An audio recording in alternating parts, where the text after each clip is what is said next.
Ayan guys, ito nga pala ang pinakabago nating Honda Civic 1.5 RS Turbo CVT 2025 year model.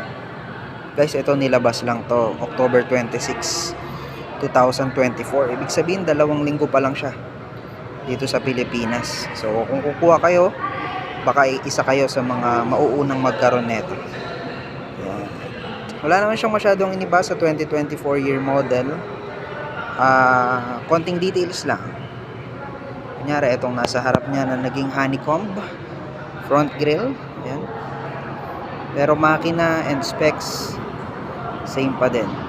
Presyo nito guys, 1,790,000. Sa hybrid naman nito, kasi may lumabas na rin na hybrid nito, 1,990,000. So guys, kuha na.